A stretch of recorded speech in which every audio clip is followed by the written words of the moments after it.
Hi, dear students. Good evening, all of you. New chapter International Financial Management. This is also one of the biggest chapters, just like portfolio management and derivatives. Yes. So let us start this chapter International Financial Management. See, predominantly, this chapter deals with currency market.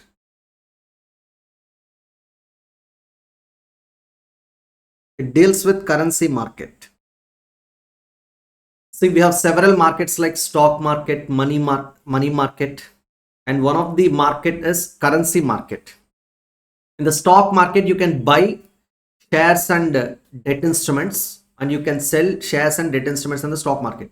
So buying and selling is happening in stock market related to what shares and bonds and debentures. So equity and debt instruments are traded in stock market. In the money market, you're going to handle short-term money instruments, short-term money market instruments. So the investment instruments which are having less than 1 year maturity, you can, those instruments are available in money market. So just like that, we have another market called currency market. So in the currency market, the currency is going to be traded.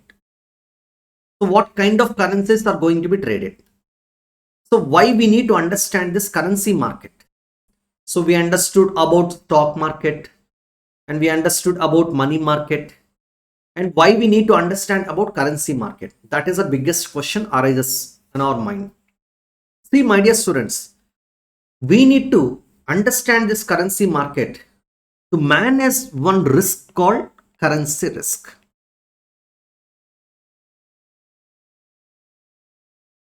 We need to manage one risk called currency risk. So why should I manage this currency risk? Yes. In the subject financial management, one should earn more and more return by managing their risk. So every financial manager, the management of every company should manage their risk in order to maximize the return. So how to maximize the return? Return can be maximized by selecting the best investment opportunities. I can maximize the return by choosing best investment opportunities, nothing but best projects, right? So simply, maximization of return is completely related to investment decisions. If you choose the better projects, if you can select the better projects in the market, obviously your returns are going to be maximized.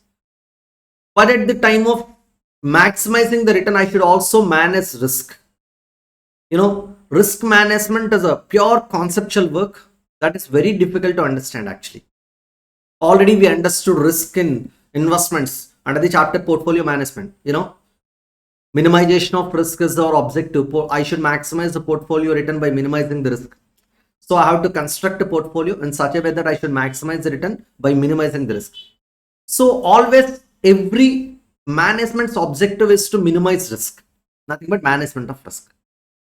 So, one of such risk is currency risk. One of such risk is currency risk. So we need to handle several types of risks under different areas. One of such risk is currency risk. Before understanding the term currency risk, let me tell you one important point. What is the meaning of the term risk? In simple words, risk means uncertainty in the future cash flows. Uncertainty, the cash flows is nothing but what? Risk. So if I expect some amount of cash flows, such cash flows can be deviated. I may get more number or lesser number. The business, when I'm doing business, obviously whatever I'm expecting may not be achieved in the future. So always the future cash flows are uncertain. So there exists risk. So when there is a scope for deviation from our expected number, obviously there exists risk. At CMA Inter level, we understood this risk. If you remember, under the chapter leverages, the risk is classified into two types. One is business risk, also known as operating risk, which is measured with operating leverage. Another one is financial risk, Another one is financial risk. See, these are the two types of risks we understood under the chapter leverages at CMA interlevel. See, which talks about variability of operating profit EBIT. Financial risk talks about variability of EPS, earnings available to equity shareholders. You know, we have to manage these two types of risks. We understood that actually. So, my dear students, business risk is related to assets. It's an asset side discussion actually. The kind of business you're doing, it will decide the business risk. What kind of business you're running. If you're running a risky business, obviously your business risk is going to be increased. If you're running automobile business, your business risk will be more. If you're running some necessities related products business, automatically your risk will be least. So financial risk means it's a liability side discussion. It's a liability side discussion.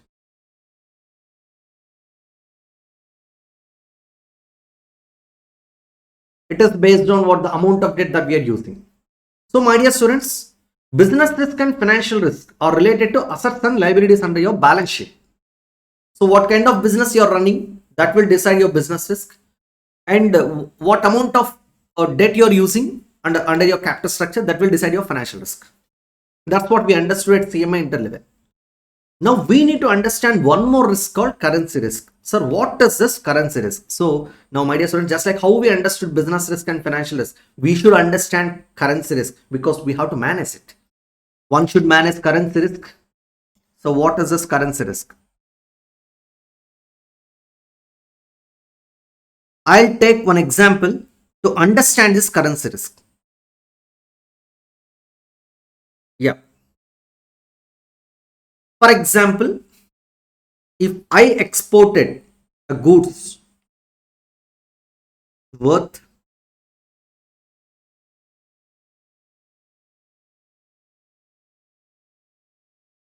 $1 lakh to US. I mean, the company which is situated in US. So I have exported goods to one of the company which is situated in US. Okay.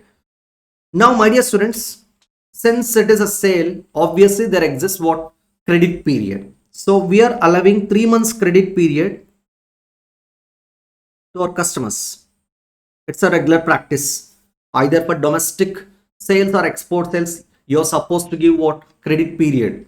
Part of working capital management. Due to competition, I should give what? Some period, credit period to my customers. So I'm giving 3 months time period. Now the biggest question. Since I am doing business in India, what is the value of my sales? I should know about that, right? So let me tell you, just for the sake of understanding, I'm taking some round figures. Even though the currency rate today is different, I'm just taking the round figure. Okay. For example, yeah, fine. $1 is equal to 85 rupees today. I'm just taking like this. Actually, it is 87. I'm just taking 85. Okay. Now, my dear students, actually the worth of my sales today in Indian currency is how much? The sale value is equal to $1 lakh into 85. It will be 85 lakh rupees. Now a question for you, my dear students. Can I say I'm going to receive 85 lakh rupees after 3 months with 100% certainty? Can I say my sale value is 85 lakhs? Absolutely, my sale value is 85 lakhs. So if you are selling your goods within India, absolutely your sale value will be 85 lakhs. But when you are selling your goods to the customers who are situated in US or in some other country, then you are exposed to currency rate fluctuations. So you have to face a risk. You have to face a risk. So what kind of risk I need to face? My dear students, after 3 months, the dollar value I cannot estimate. Such dollar value can be 86 rupees. Such dollar value can be 84 rupees. That means my sale value can be 86 lakh rupees or my sale value can be 84 lakh rupees. I'm not sure about it. So this is called risk. See, this is not because of business what I'm doing. This risk is not happening because of running business, or this risk is not happening because of capital structure composition. It is happening because of what? The currency rate differences, the fluctuations. I'm expecting the dollar can be 85. It can be increased to 86, or it can be reduced to 84. I'm not sure about it because the future is always uncertain. So can you say the dollar is going to be increased in future? No. There may be a chance our economy may be improved. So with respect to dollar currency, our $1 is equal to $1 may become 84 also. So you may expect 85, but the actual rate can be more than 85 or less than 85. So you are supposed to face what risk? This particular risk is simply known as currency risk. Why? Because my sale value is 85 lakhs according to me today. This 85 lakhs can become 86 lakhs or it can become 84 lakhs. I'm not sure about it. This 1 lakh difference deviation is nothing but risk, because I want to receive 85 lakhs, but I'm not sure about it. Is it because of the business risk, or it is because of the financial risk? No, it is because of what? The currency risk. It is because of the fluctuations in the currency rate. Because I'm not sure about the currency rate which is going to be which is prevailing on the prevailing after 3 months. I'm not sure about that rate. So this kind of risk is simply known as currency risk.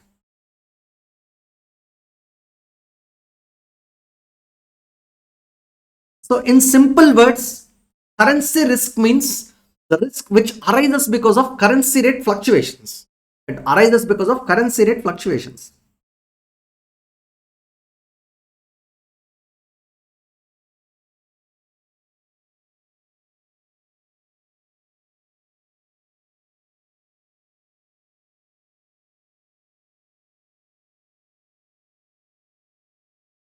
Yes. So this is what currency risk. Now, dear students, this currency risk arises because of which factors? Actually, this currency risk is a macroeconomic factor. You know, business risk and financial risk are inherent in the business. One should face it. I mean, actually, say business risk and financial risk is business specific actually. So I can't change that. There are two types of risks we understood previously. One is business risk, another one is financial risk.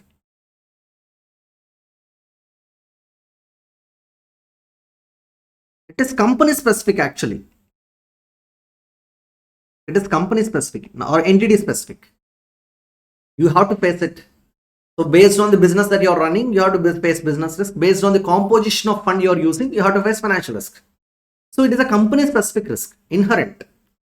But when it comes to currency risk, it is happening because of macroeconomic factors. Actually, it is happening because of external factors. It is happening because of external factors, my dear students. It is applicable to every entity in India when they are doing cross-border trading, cross-border investments, and cross-border financing actually. So my dear students, external factors, these are some external factors like interest rate fluctuations, government tax policies, foreign currency rate fluctuations. These are all macroeconomic factors. One should face it and they can't avoid it. So currency risk is a risk which arises because of external factors. You can't escape from this. Okay. Yes. So my dear students, the question arises, sir, to which entities this particular currency risk is applicable? Currency risk is applicable to those entities which are doing cross-border trading,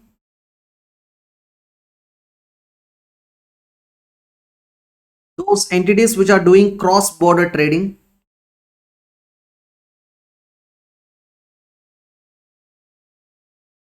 or cross-border investments,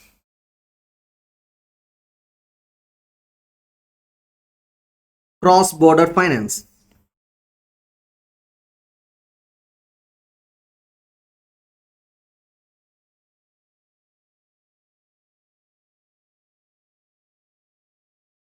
So those entities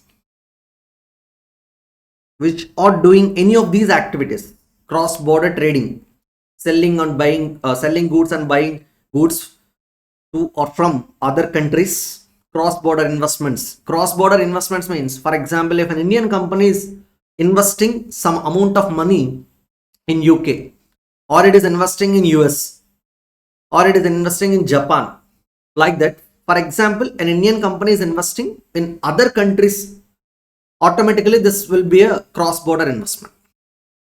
So out of country investments, cross-border finance. For example, if you are raising some other countries finance, for example, I'm raising, external commercial borrowings, ADR, GDR, So these are the cross-border financing options. I'm borrowing dollar currency, I'm borrowing yen currency, I'm borrowing pound currency, I'm borrowing euro currency. Then in that case, I'm raising a foreign currency, so which is supposed to be converted.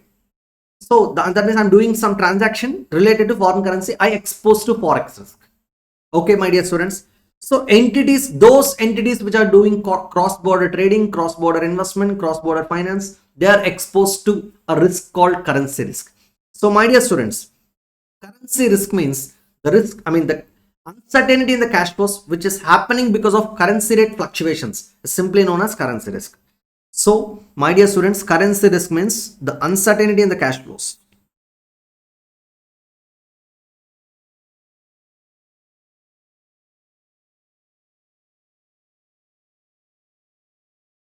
Uncertainty in the future cash flows due to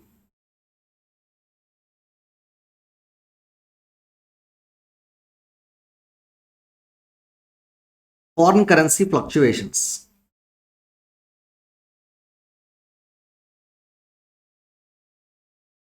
It's known as currency risk. Simple. So with this, we understood what is the meaning of the term currency risk.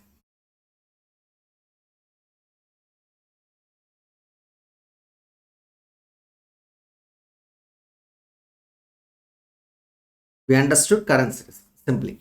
Okay. Now, dear students,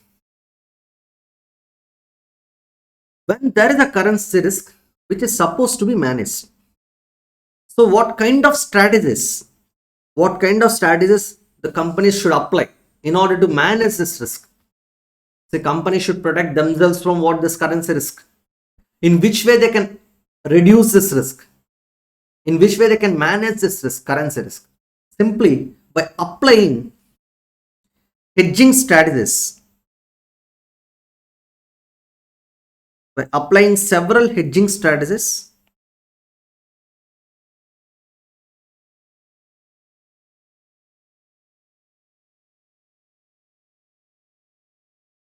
we can avoid or we can reduce this currency risk.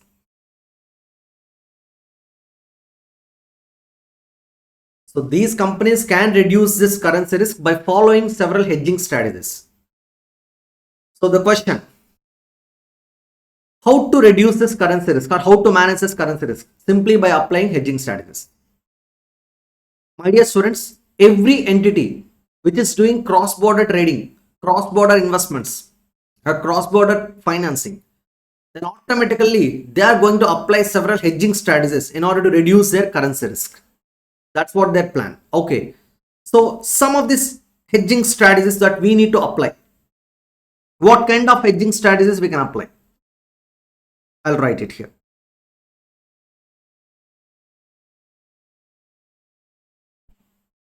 Forward hedging,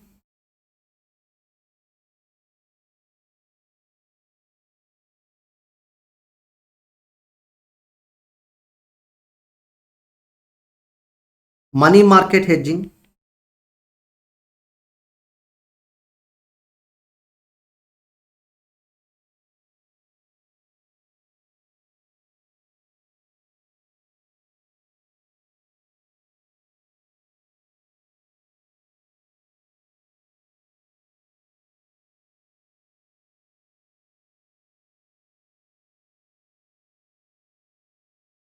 exposure netting,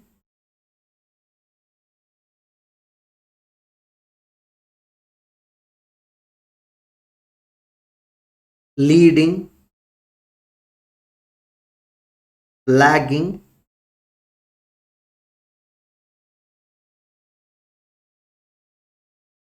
currency options,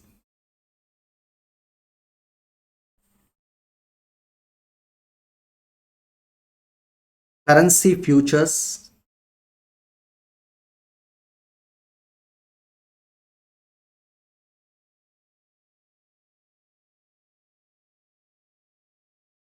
interest rate swaps.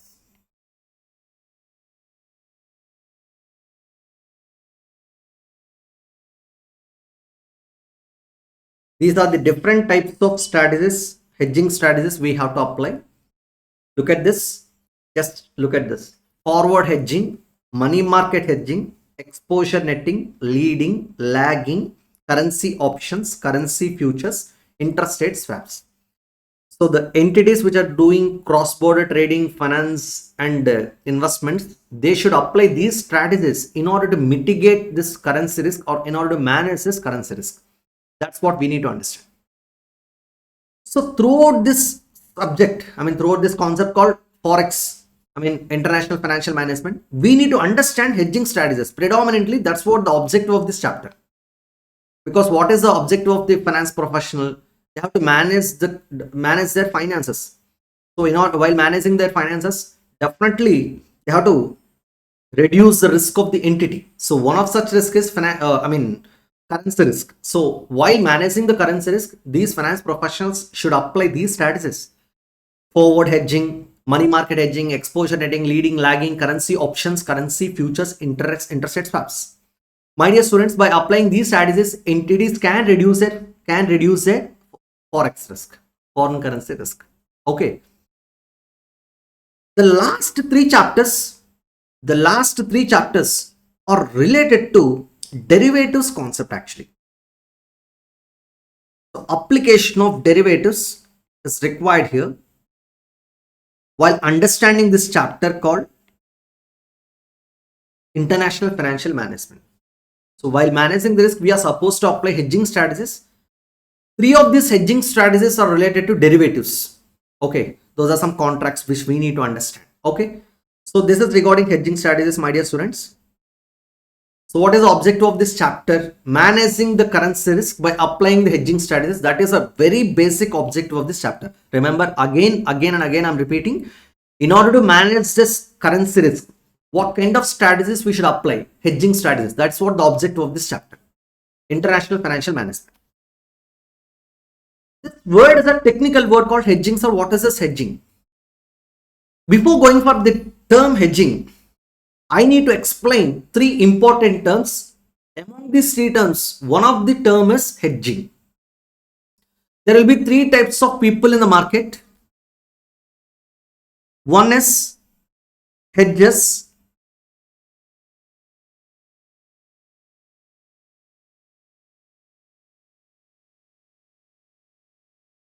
Second one is arbitrators.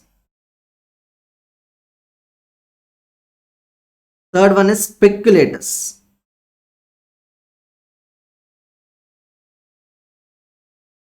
Hedges, arbitrators and speculators. These are the three types of people you can see in the market. All these people are investors only. My dear students, the objective of hedges is doing hedging. So what is the objective of hedging? Hedging objective is reduction of risk. That's their objective. They don't focus on profits. They'll just avoid losses. Hedges objective is to reduce risk. Simply by applying hedging strategies, what is their objective? Their future risk should be eliminated. That's what their plan actually. They don't focus on profits, how much profit I'm going to earn. They don't focus on it. Whether my risk is reduced or not. By applying hedging strategies. That's the objective of hedges. So if you ask me, earlier I told you one thing, one example. Say I sold $1 lakh worth of goods with a credit period of 3 months. I'm bothering about my receipts actually. Actually, I'm supposed to receive 85 lakhs.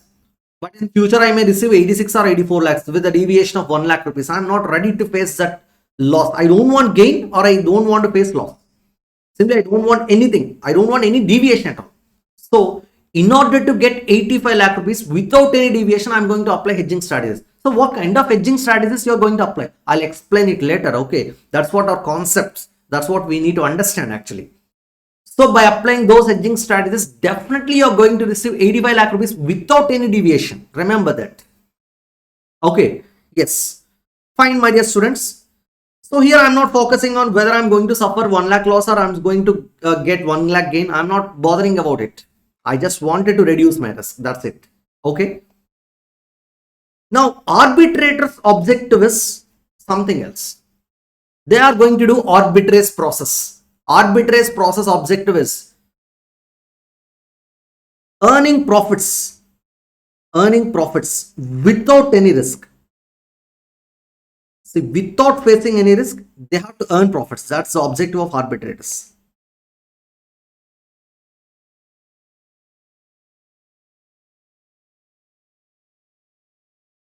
During the process of arbitrage, they'll focus on profit without facing any kind of risk. They'll observe imbalances in the markets. And accordingly, they are going to apply arbitrage process. Okay, that's the objective of arbitrators. So what is the objective of arbitrators? Earning profit without risk. Speculators' objective is they want to earn profit by taking risk. This is their objective. They're ready to accept risk, but they want profit. If they increase their risk, then automatically they'll expect some extra profit.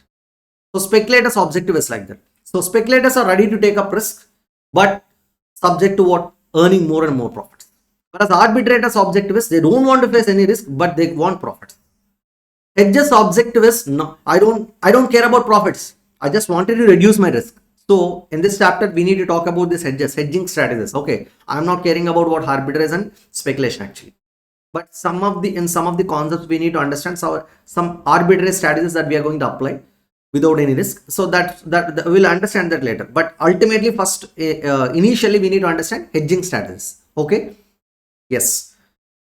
Now, my dear students, the essence of the chapter we understood. So what is the objective of this chapter? That's what we understood. Yes. Now, dear students, before going for the chapter, we need to understand some basics. Why? Because first we should learn how to read a question. In order to read a question, first we should understand several basic terms. So in this chapter, International Financial Management, I'll start with basic terms, basics actually. Some of the basics which we need to understand. What are the different types of basics which we need to understand? First one,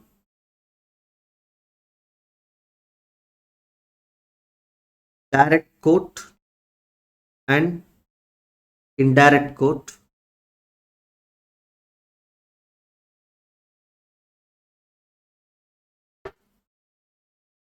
Second one, bid rate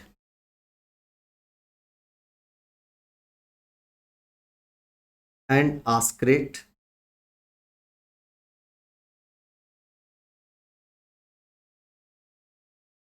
Third one,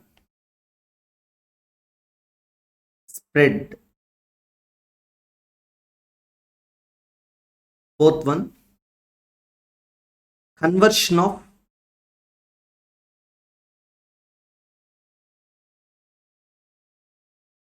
direct quote to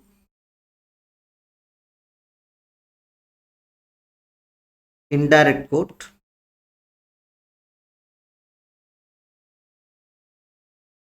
And vice versa. That means conversion of indirect quote to direct quote actually. So conversion of direct quote to indirect quote and conversion of indirect quote to direct quote. Fifth one, cross rates.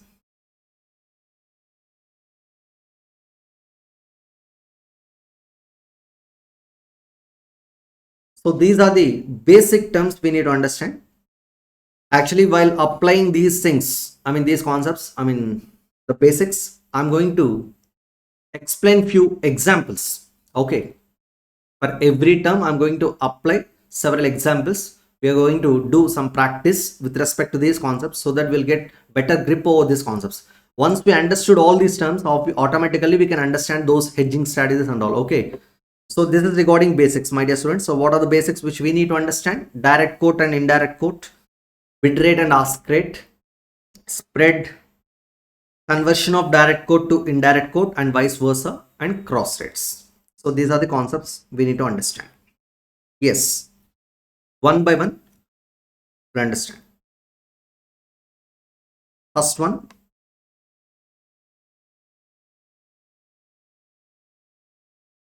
direct quote and indirect quote.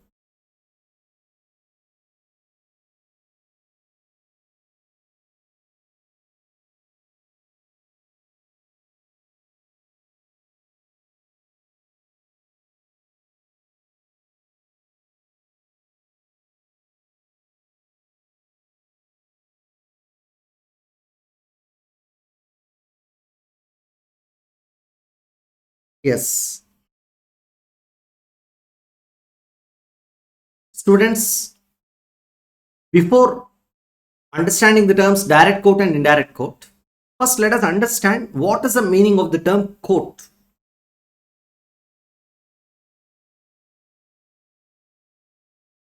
Yes. So what is the meaning of this term quote? Quote is nothing but the price of something. So when I say price of something, that is nothing but quote. Say for example, the price of a calculator, the price of a mobile, the price of a bike, the price of 1 kg onions, the price of a shirt, the price of any article, then that is simply known as quote. So my dear students, if I say 1 kg onions is equal to 40 rupees. This is nothing but what? The price of onions. This is the quotation price of onions in terms of cases. Simply. In the vegetable market. In the vegetable market, the quotation of the onions is 1 kg equal to 40 rupees. In the textile market, one shirt, regular shirt, one shirt is equal to 2000 rupees. This is the quotation price of one single shirt. I'm talking about a branded shirt. Okay, one shirt is equal to 2000 rupees. This is one of the quote. For a mobile, one mobile is equal to 15,000 rupees. I'm just taking an average mobile. This is the quotation of mobile. Okay, so a desired mobile. Like that one bike, like that 1 kg apples, like that one SFM subject is equal to 7,000 rupees. When SFM subject is equal to 7,000 rupees. These are all quotes in their respective markets.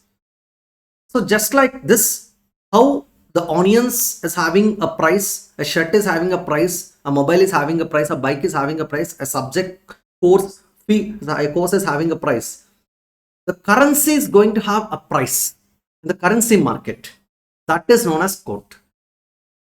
So how we are talking about 1 unit of shirt, 1 unit of some onions, 1 unit of mobile, just like that we need to talk about 1 unit of currency. So which currency we are interested? Both home currency as well as foreign currency.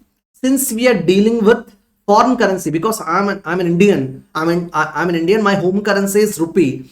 So I'm going to buy and sell what the foreign currencies, because I don't need to buy my currency, my own currency. So I need to buy foreign currencies or I need to sell foreign currencies. Buying and selling is happening with respect to which currency? Foreign currency, obviously.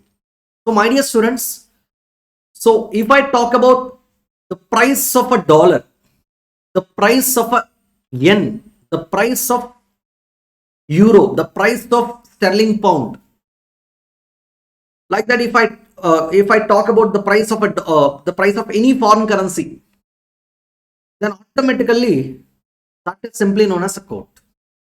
That is simply known as quote. Quote is nothing but the price of a currency. Okay, my dear students, such quote is classified into two types: direct quote and indirect quote.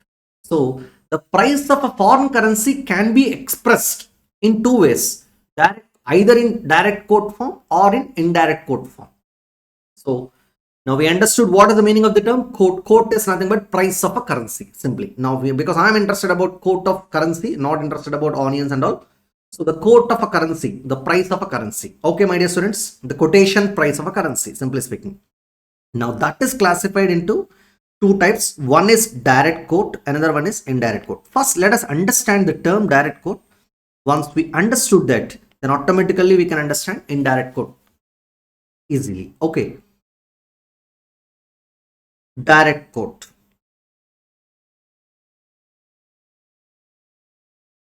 See, dear students, direct quote is nothing but asking the quotation of a currency, asking the quotation of a foreign currency in a direct way. It is a direct way of asking the quotation of a foreign currency. So what is the direct way of asking the quotation? Simple.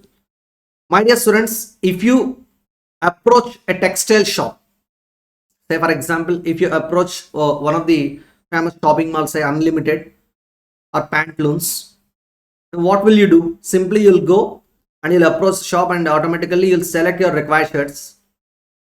And see, by seeing the prices, you'll select the shirts and then you'll pay. See, nobody will do like this.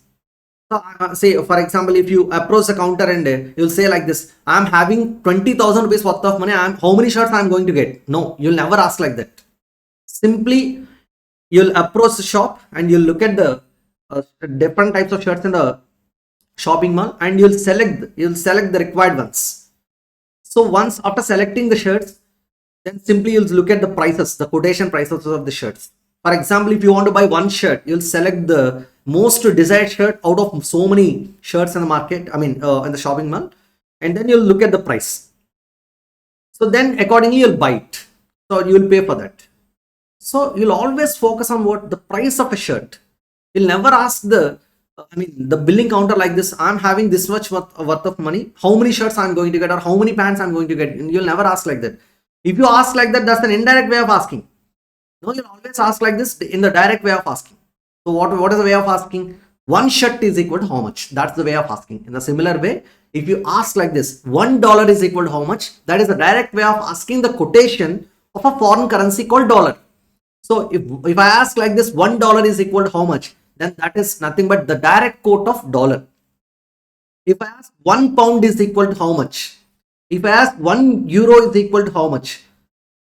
Like that, if I ask 1 Japanese yen is equal to how much? Then these are all direct quotes, my dear students. So direct quote is nothing but asking the quotation of foreign currency in a direct way. Okay, so I can say like this, $1 is equal to $1 is equal to 85 rupees. This is a direct quote. This is a direct quote.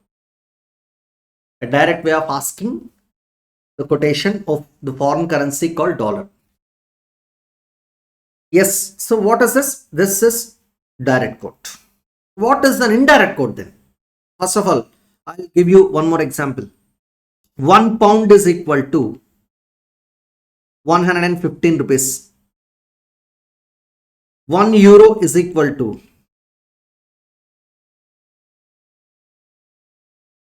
1 euro is equal to 95 rupees. I'm just taking some random numbers. Okay, my dear students. So these are all direct quotes actually. These are all direct quotes. Now let us convert these direct quotes into indirect quotes. So I'm just erasing these two numbers because we are going to do several exercises with respect to other foreign currencies. So let us understand indirect quote with the help of this direct quote. $1 is equal to 85. Now, what is an indirect quote? Simple. $1 is equal to 85 rupees. Then 1 rupee is equal to how many dollars? 1 rupee is equal to how many dollars? Let me write it.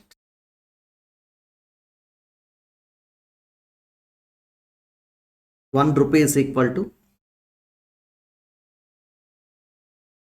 $1 into 1 rupee divided by 85 rupees. Rupee cancel. Then I'll get dollar form. 1 rupee is equal to Simply 1 by 85. 1 by 85. This will be dollars. I have the pending symbol as dollar 0.01176. This is my indirect quote, my dear students. So what is the indirect quote here?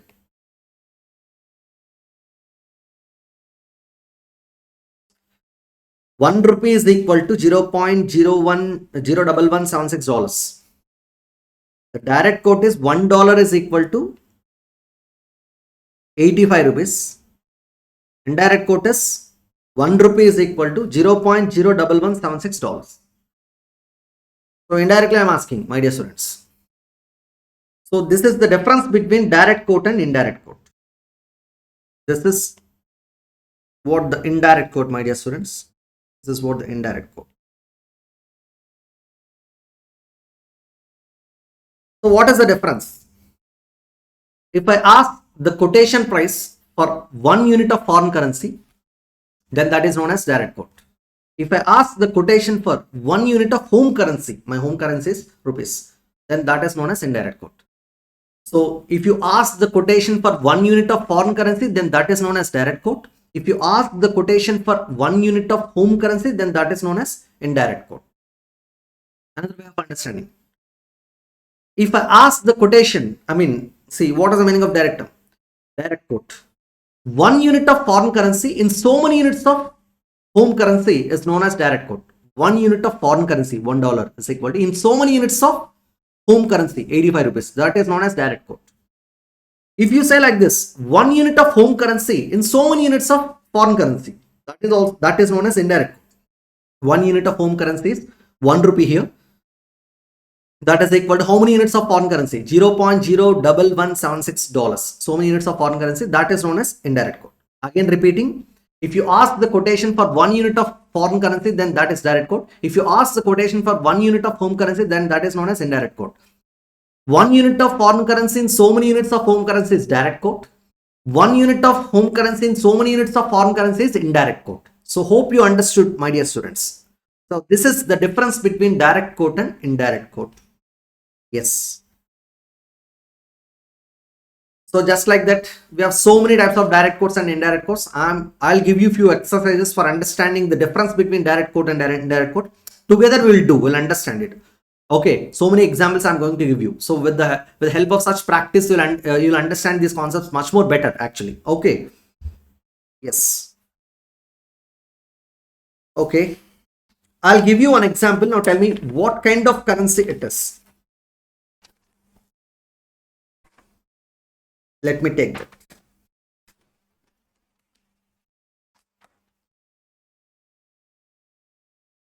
So I'll write it here. £1 is equal to $1.26. Now look at this number. Question arises, sir, what kind of quote it is? Actually, you are not saying our home currency. The biggest question arises. Because you need not see always the questions from the Indian perspective only. Sometimes you can see the questions from other countries' perspective also. There is a scope like that. Okay. You have to handle that question accordingly. So by seeing this quotation, you can simply say, sir, it's a direct quote. Why? Because £1, 1 unit is equal to $1.26. So it seems to be like a direct quote. But no, actually. Why? Because you should ask the question first of all before answering this question. From which company's perspective you're asking? That's the first question you should ask. From which company's perspective? Basically, pound is a currency of UK, dollar is a currency of US. So from which country's perspective you're asking this? If you say this is from the perspective of America, US, then this will be a direct quote for them. So for Americans, it's a direct quote actually. If you say this is from the perspective of UK, then this will be an indirect quote. Why? Because for UK people, their home currency is pound. So 1 unit of their home currency in so many units of foreign currency, dollar, then that will be an indirect quote for them. So if this is from the perspective of US, it will be a direct quote for them. 1 unit of foreign currency in so many units of home currency dollars. If you say it is from the perspective of UK, then this will be an indirect quote for them. Why? Because for UK people, their home currency is pound. 1 pound is equal to so many units of foreign currency dollars. So that's what the point here, my dear students. From which company's perspective you're understanding? That's the question first. First, you should ask yourself. Then accordingly, you have to handle that question. Okay. So hope you got it. Yes. Now let me give you one more example, just for the sake of understanding, because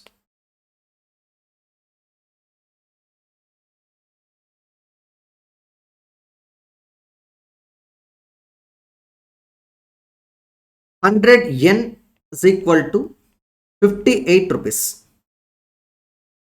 Which quote it is? 100 yen is equal to 58 rupees. Which quote it is? Question. I'm asking you. See, I can't understand why, because some LHSI term is 100 and RHSI term is 58. From which country's perspective you're asking? Say, obviously I'm asking from the Indians perspective. So from India's perspective, you please tell me which quote it is. Is it a direct quote or indirect quote? I'll say this is a direct quote. This is a direct quote. Sir, how it is a direct quote? If it is a direct quote, it should be expressed in 1 unit of foreign currency, in 1 unit of foreign currency, in so many units of home currency. But you have written 100 yens, Japanese yen. Okay, you have written 100 yens, not single unit. How can you say it is a direct quote? Yes, for some of the currencies, for some of the countries' currencies, they're going to express their quotes in hundreds of units. So the unit need not be a single unit. It can be hundreds of units or thousands of units, because based on the value of their currency, they'll express their quotes. My dear students, so for with respect to some countries, the quotation can be like this. So in India, if you approach any dealer or foreign currency dealer or travel agent or any other banker, then automatically they'll show their quotes like this. They'll not show their quote like this. 1 yen is equal to how many rupees? They are going to show their quotes like this. 100 yen is equal to how many rupees? Because of their value. Okay, my dear students. So the currency value will decide the quotation price. So these direct quotes need not be in single unit currency only. It can be in hundreds of units or thousands of units also. It is based on the country currency which we are dealing with. Okay. So hope you got it, my dear students. So just like this, say for example, if you see Indonesian rupees, or South Korean won, say their currency is far less than our currency, then automatically the quotation price will be expressed in hundreds of units only. Okay, my dear students. So I'll show you.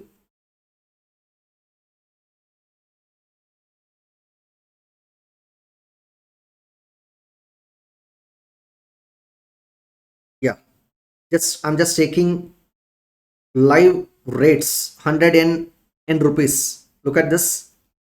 100 Japanese yen is equal to 58.65 Indian rupees.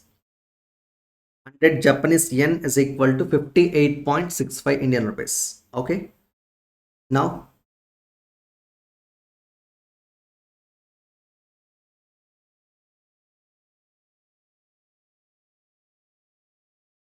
hundred won in rupees. South Korean won. Their currency is South Korean won. So 100 South Korean won is equal to 6.01 Indian rupees, because their currency is lesser than our currency value actually. And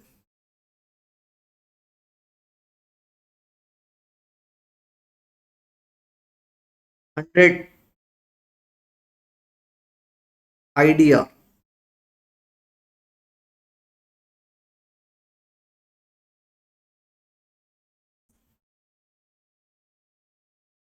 Look at this, which is very less actually. So we have to take 1000 Indonesian rupee with respect to Indonesian rupee. Yeah. See this 500.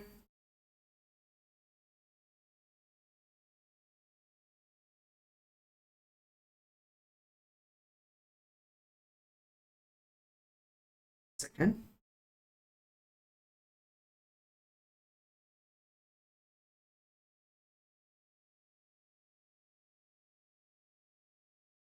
Look at this. 1 INR, 1 Indian rupee is equal to 189.5470. Say last 30 days and last 90 days average prices they have given. Indonesian rupees.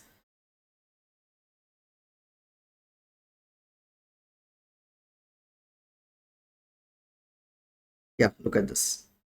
1000 ideas, 1000 Indian rupees is equal to 6 Indian rupees.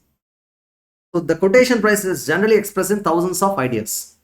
So like this, sometimes the currency rates can be expressed in hundreds of units or thousands of units based on the nature of the currency. Okay, my dear students, you cannot question them. You cannot question them. Hope you understood, my dear students. So let us go for the next area. So with this, we understood the difference between direct quote and indirect quote. Let us go for the next concept. So before going for this, I'll tell you one important point. Have you observed one thing?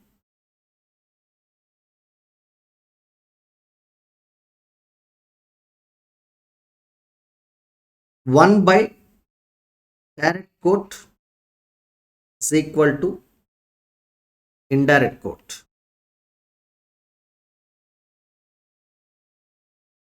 Just apply this. 1 by direct quote is equal to indirect quote. 1 by 85. This is what the indirect quote. That's what I've done earlier in calculation.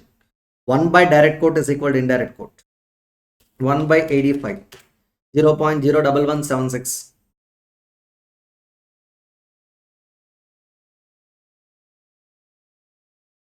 $0.01176. This is an indirect quote. Okay.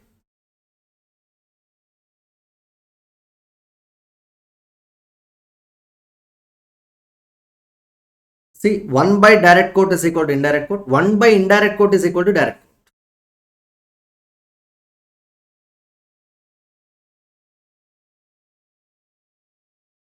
Mathematically, this will be the one.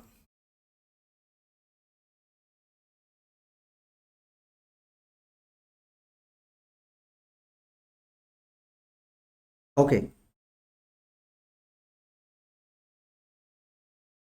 So with this, we understood the difference between direct quote and indirect quote.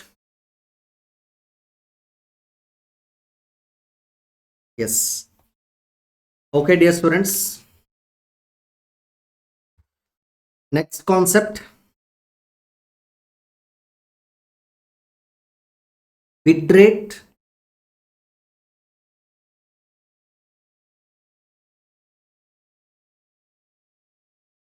and ask rate.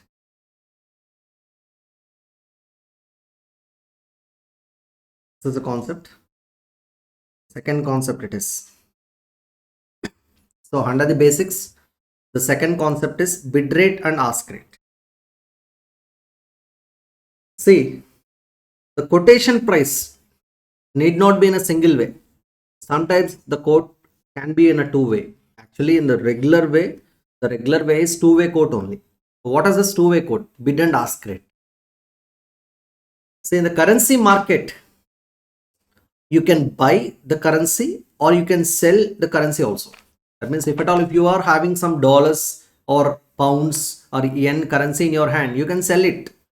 Or if you want to buy these currencies from the market, then you can buy. The question is, from where I can buy this currency, or from to whom I can sell this currency?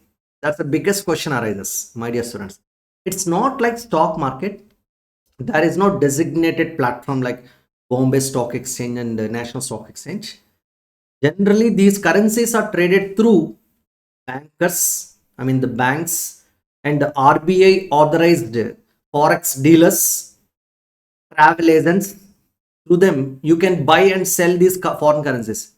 So all these people together will decide. I mean, actually, no individual can influence. The overall market will decide the prices. I mean, the quotation prices of these currencies, all the foreign currencies. Okay, my dear students. So if at all, if you want to buy any foreign currency, there are some specific banks which are ready to sell and buy the foreign currency from you, and some authorized dealers, forex dealers, through travel agents, you can buy and sell these foreign currencies, my dear students. Even in online also, you can buy and sell your foreign currency. You can approach a bank, you can buy the currency. You can approach a bank, you can sell your currency. Some authorized forex dealers are there. Through them also, you can buy and sell foreign currency. So, my dear students, even travel agents, through them also, you can buy and sell foreign currency. So, this is the point, my dear students. So let me take this banks as a basis for understanding it. So I'm going to say like this: we are going to sell and we are going to buy the currency from the banker. Banker is a designated platform for us. Okay, my dear students. So not all banks will sell and buy foreign currencies. Remember that only few banks will sell and buy foreign currencies. So there should be an authorization.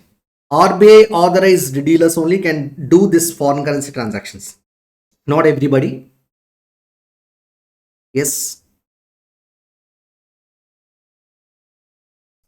So the two-way quote will be like this. Let me write this two-way quote. Rupee per dollar is equal to 85 to 87. This is the quotation price. So how to read this quotation? How to read this quotation? 85 to 87. What is this? So I'll write it again. Can I say like this? 85 rupees, $1 is equal to 85 rupees and $1 is equal to 87 rupees? No. It is not the range actually. It is something else. So what is this? How to understand this?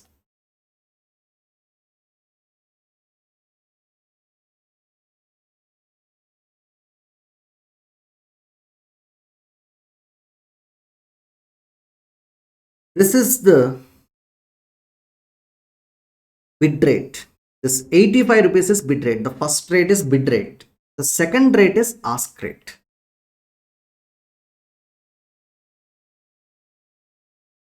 So what is this bid rate and ask rate? Bid rate is a banker's buying rate of the currency, foreign currency. Ask rate is a banker's selling rate of the foreign currency. So this is banker's buying rate.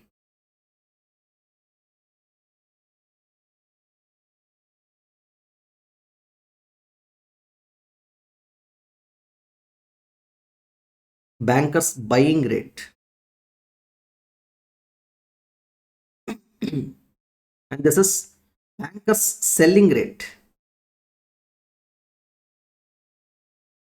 Okay.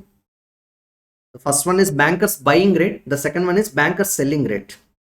That means the bank is ready to buy $1 at 85 rupees. So if you approach the bank, the banker is ready to buy $1 is equal to 85 rupees from you people. So what is this ask rate? The banker is ready to sell $1 at 87 rupees.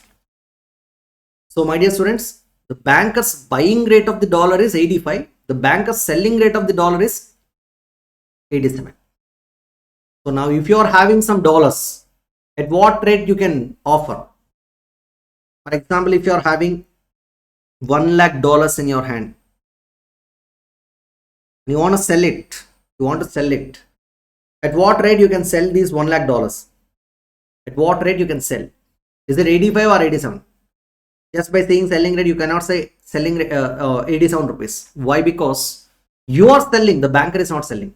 The banker's selling rate is 87, whereas the banker's buying rate is 85. That means if you are having $1 lakh in hand and you want to sell those $1 lakh to the banker has to buy these $1 lakh. So you should refer bid rate, the banker's buying rate. So all of your $1 lakh can be purchased by the banker at a bid rate of 85 rupees. So 1 lakh into 85 lakh rupees you are going to get. So if you want to sell your dollars to the banker, you should refer bid rate. For example, if you are approaching the banker and you want to buy $1 lakh, you want to buy $1 lakh for paying some course fee for your son or daughter for residing in US. So then you have to do like this. You have to buy dollars from the banker. At what rate you can buy? Not at bid rate, because when you want to buy $1 lakh from the banker has to sell dollars. At what rate they are ready to sell? At ask rate, because ask rate is a banker selling rate. So you should buy $1 lakh from the bankers at banker's selling rate called ask rate, 1 lakh into 87 lakh rupees. So out of your pocket, you have to pay 87 lakh rupees to the banker, and the banker will deliver you $1 lakh. Okay, my dear students. So, my dear students, you have to understand the difference. Bid rate and ask rate are the banker's buying rate and selling rate from the banker's perspective. So, while doing transactions, you should understand that. So, this is the difference between bid rate and ask rate. So, let us understand this in different perspectives, from different perspectives. For example, if you are an exporter who is exporting goods to foreign countries or US, I'm always taking US because that's a familiar currency for Indians actually. Everybody will want to go for US only. Why? Because we have so many opportunities there, especially for science students. For commerce professionals, we have so many opportunities in India itself. Yes. Okay, dear students. If you are an exporter, which rate you should refer? Is it bid rate or ask rate? Common sense. If you are an exporter, automatically you will export goods. You will receive money in foreign currency. So that means you are going to receive dollars. So when you are having dollars in your hand, being an exporter, you have to sell those dollars to the banker. So you should refer bid rate. Why? Because when you are selling, banker is buying. So you should refer bid rate. So if you are an exporter, you have to refer bid rate. If you are an importer, if you are importing goods, if you are an importer, then automatically what you should do? When you're importing goods, you have to pay. You have to pay dollars. When you have to pay dollars, since you are an Indian, you don't have enough, you don't have dollars currency in your hand. So automatically you should buy that currency from the banker.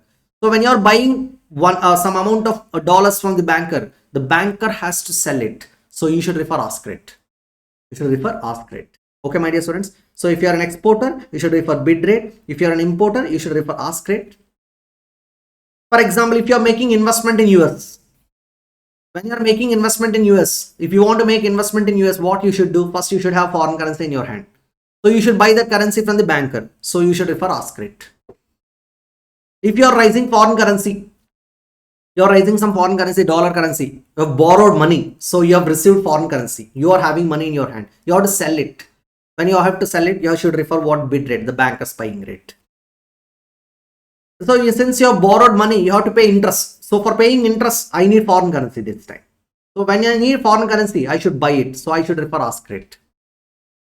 I made some investment in US and I have received interest. So since I have received interest, so I have to sell this currency. So I should refer what bid rate. So for paying interest, I should refer ask rate. For for receiving interest, after receiving foreign currency interest, then automatically I should refer bid rate. Why? Because when I'm having interest in dollars, I should sell it and banker should buy it. Like that, my dear students, for several transactions, the reference rate will be different. You have to be very cautious and careful while taking the transactions, while computing the numbers. Okay.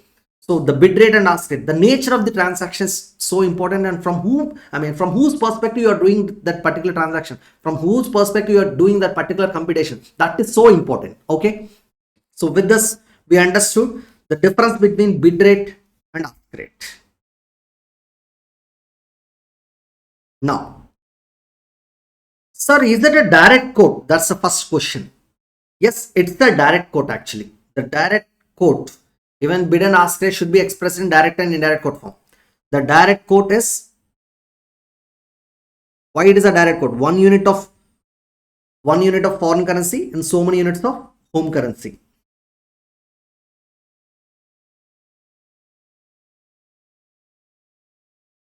Rupees per dollar is equal to 85 to 87. Now, can I write indirect quote like this? Question arises. Because 1 by direct quote is indirect quote. So automatically can I write like this? Question. Dollar by rupee. That means 1 unit of home currency, so many units of foreign currency, dollars. So for indirect quote, 1 by direct quote. So can I write like this? 1 by 85, sorry, 85 to 87. 1 by 85 and 1 by 87. Can I write like this? This is absolutely wrong actually. You cannot write like this. You cannot write like this. The transaction, how to You cannot write like this. You have to write like this. That is the formula for this. For indirect quote,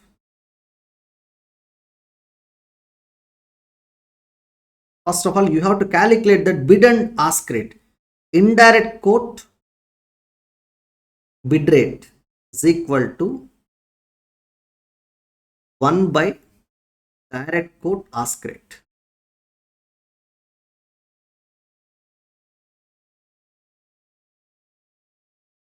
Indirect quote bid rate is equal to 1 by direct quote ask rate. That means 1 by 87. 1 by 87. 0.011494. This is what the indirect quote bid rate. Now, indirect quote ask rate is equal to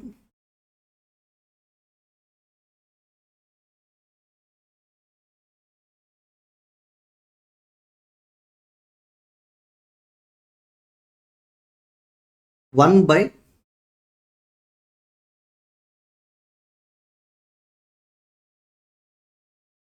direct quote bid rate.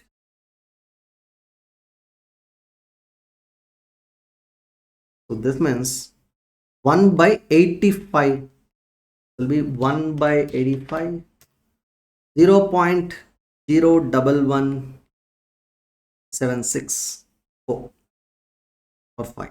You can take like this. So your indirect quote bid and ask rate will be like this.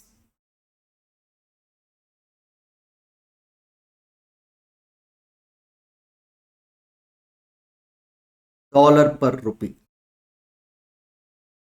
Dollar per rupee is equal to, so the bid rate is 0.011494 and the ask rate is 0.011176. This is what the indirect quote, my dear students. So I cannot simply take 1 by 1 by direct quote as bid and ask rate for an indirect quote form. Why? Because there is a difference here. The perspective is different. So the indirect quote cannot be written like that. Okay. So my dear students, what is the formula for indirect quote bid rate? The formula is 1 by direct quote ask rate. What is the formula for indirect quote ask rate? 1 by direct quote bid rate. This is the formula for indirect quote bid and ask rate. So this is a way to convert direct quote to indirect quote actually. So if you want to convert indirect quote to direct quote, just reverse the formulas. That's it. Simply, if you want to calculate direct quote bid rate, 1 by indirect quote ask rate. If you want to calculate direct quote ask rate, 1 by indirect quote bid rate. That's it. So the simple mathematical formulas, my dear students. So in this way, we can convert direct quote bid and ask rate to indirect quote bid and ask rate. Yes. With this, we understood bid and ask rate comfortably. Now, the next concept is spread. Let me explain. Spread. Spread is very simple. Spread is nothing but the difference between ask and bid rate. The selling rate, the banker is selling at 87, $1 at 87, and he's buying at 85. So he's taking the margin. That's what the spread. Spread is nothing but margin from banker's perspective. So spread is equal to common sense based formula. Ask rate minus bid rate. Ask rate minus bid rate is a formula for spread. This is what the spread, my dear students. And here the spread is 87 minus 85. This will be 2 rupees. This is what the spread. This spread can be expressed as a percentage also.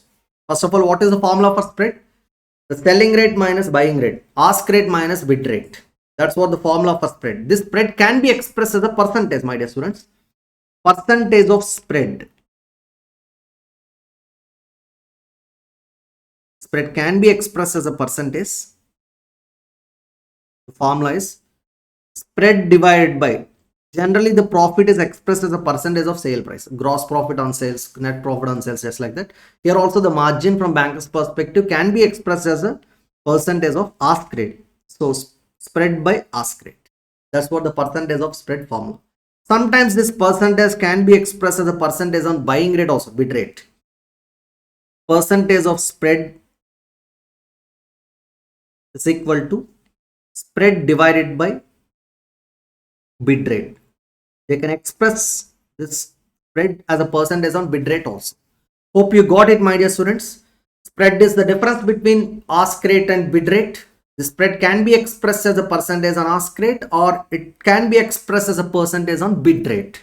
Okay. Sometimes we need to calculate middle rate, because for some of the transactions we have to use middle rate for average purpose. Middle rate is nothing but the average of bid and ask rate. Middle rate is equal to bid rate plus ask rate divided by 2. Bid rate plus ask rate divided by 2. This is the formula for middle rate. So with this we understood the spread concept. Okay. Yes. My dear students, in today's session we understood several terms. What is the meaning of the term currency risk? That's what we understood, and several strategies which we should apply. Just we understood. We come to know this names of these hedging strategies and all. So several hedging strategies like that: forward hedging, money market hedging, exposure and netting, leading, lagging, currency options, futures, and currency swaps. Actually.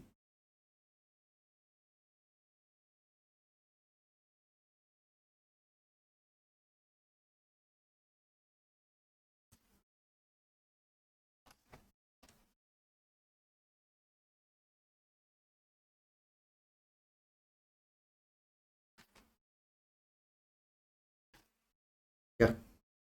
Actually here, currency swaps includes these interest rate swaps. I've written interest rate swaps. You please write currency swaps. In your concept book, I have given clearly. Don't worry. Currency swaps. Okay.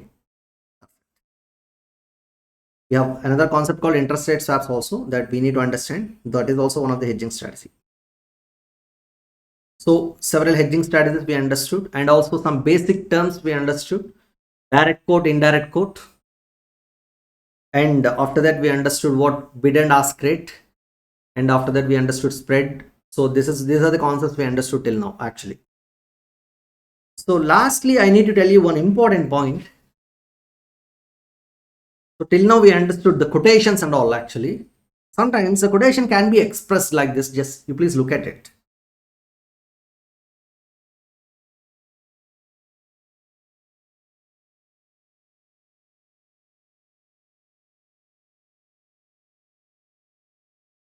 They're given like this.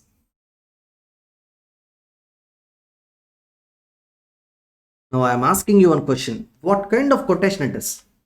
Is it a direct quote or indirect quote? See, it seems to be like an indirect quote actually.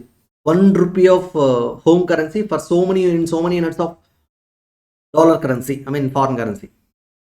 Can I say it is a direct quote? I mean, can I say it is an indirect quote? Can I say it is an indirect quote? Why? Because they've given 1 unit of home currency and so many units of dollar currency. Dollar per rupee. No. Here you should apply common sense. Why? Because so you know that 1 rupee cannot be equal to 85 and $87. That is a nonsense in fact. In fact, that's a dream actually. So right now, 1 rupee is not at all equal to $85 and $87 actually. So you should apply common sense here. This is not 1 rupee is equal to $85 and 87 rupees. This is what $1 is equal to 85 rupees and 87 rupees. Sir, how can you express like this then? There is no standardized way of expressing this direct and indirect quote, unfortunately. Sometimes they can express the quotation prices like this. In your study material, throughout the problems, they've expressed quotations like this only. We have to read like this: $1 is equal to 85 rupees and 87 rupees. Actually, and mathematically, you have to write like this: rupees per dollar, not like this dollar per rupee. So there is no standardized way. Here you should apply common sense, or that you should understand several currencies at least. See, I'll show you some currencies just like this.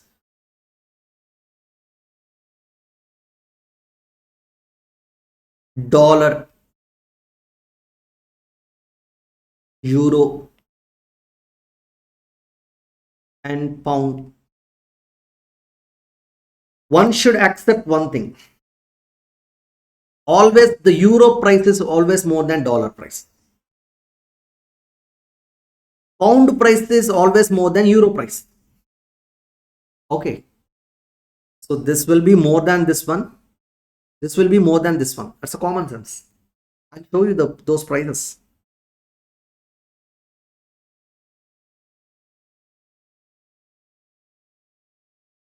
Dollar to rupee. Look at this. $1 is equal to 1 United States dollar is equal to 87.21 rupees. Now euro. Euro to rupee. 1 euro is equal to 894.99. So which one is costlier? Is it the euro or dollar? Euro. Okay. So the euro is costlier than dollar. So the value of euro is more than what dollar. Now let me write sterling pound. Pound to rupee. 112.76 Indian rupees. 1 pound sterling is equal to 112.76 Indian rupees. So here you have to understand this pound is much more costlier than what? The euro. So pound is costlier than euro. Euro is costlier than what? Dollar. So accordingly you should apply your common sense. So there is no specific and standardized form of expressing this direct and indirect code. So sometimes I can express like this also. You have to understand like that. Okay. So in your study material throughout the chapter, in every problem and in every concept, they have given the quotations like this only. You have to apply accordingly. Okay, my dear students. So with this, we understood several basics under the chapter International Financial Management. So I need to explain so many concepts under this chapter again. I mean, because after understanding these concepts, we have to apply several examples. The practice is required. Why? Because handling foreign currencies is not so easy. Because we can calculate any transactions, we can calculate any computations, we can go for any we can arrive any number if it is an Indian currency. If I go for foreign currency, I need a lot of practice. So for basics, I'll give you a lot of practice. So in our session itself, we will go for a lot of practice. Once the practice is over, I'll go for what? Application of these basics to our problems by using several strategies. So before going for hedging strategies and all, first we should understand these concepts thoroughly, and we can understand these concepts only after doing a lot of practice with respect to these concepts. So I'll give you so many examples. In your concept book itself, I've given so many examples. So with that, we can get much more clarity. Okay, my dear students, thank you so much. In the next session, I'll catch you.